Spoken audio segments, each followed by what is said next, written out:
All right, Richard Southern is back with us this hour talking about some of the day's more interesting stories. Richard, hard to believe it, but this past weekend marked 18 years since a massive blackout struck Ontario and parts of the Northeastern United States. Yeah, hard to believe. August 14th, 2003, 4:10 p.m. when the power went off for so many people, Erica. Yeah. It was a fun night, though, wasn't it? I don't know about fun. I guess so, kind of. But, I think everybody sort of remembers where they were when it happened, right? No doubt about it. I mean, you were looking at some of our old CityNews tape from that night. Oof. The parties were going crazy in the streets. I don't remember those parties. Okay.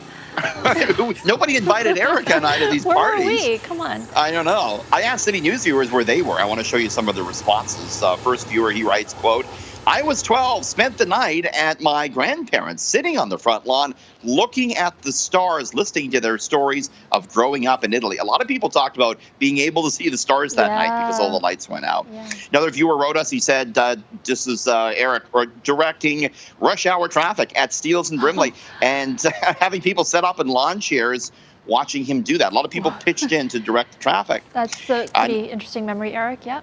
Yeah, I know. I don't know if I would be able to jump in and do that. Another viewer said he was working security, ended up my shift, and all of a sudden, the streetcars went down, and he said he had to walk along Lakeshore. Took 5 hours to get home. Wow. A lot of people with a similar story that night. Watching people carry pails of water from the ground floor all the way up the stairs to my unit. A lot of people had to walk a lot of flights that day to get up with the elevators down. And finally, Erica Zach said, "I was at my work golf tournament, didn't realize there was an issue until I got home, and the beer in the fridge was warm." Where were you, Erica? Not a bad experience for Zach. I was actually catching a bus. I remember I was catching a bus at Keele and Shepherd, and so I didn't know the extent of the power outage. Where were you? Yeah, I was at home. I remember the air conditioner clicking off, and then we had a big barbecue that night. It was pretty fun. By the way, the reason for this was power lines dipped into trees in Ohio. Should have only been a local issue, but a software bug ended up causing this big cascading issue that took down the East Coast power grid. So it was quite something. Historic night, yeah. Okay, Twitter is looking a little bit different today after the company received complaints from users about headaches. Yeah, it was just last week. Twitter rolled out some new color schemes for their network, as well as a new font that was designed for them. But yeah, a number of users said it started hurting their head.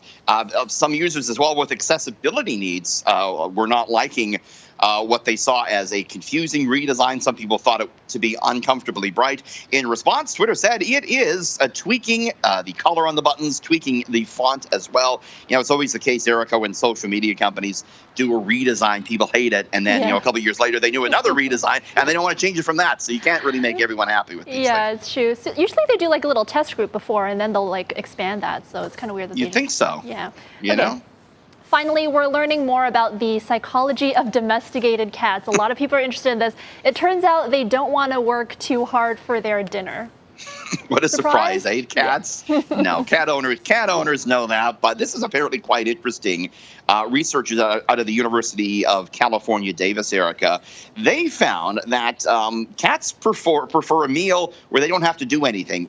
It sounds unusual, but a lot of species actually prefer to work for their meal. Like when researchers give them a little puzzle to do to get food, most species much prefer to do the puzzle first, but not cats. However, researchers say it's not the cats are lazy. The same research also found that a lot of these cats were very active, but just chose to take the path of least resistance when it comes to their food. And that's kind of why we like cats, right? Because they're kind of like us in many ways, Eric. Work smart, not hard, right? If it's there for you, why not just take it that way, right? Absolutely. Just give me the food. Thank you very much.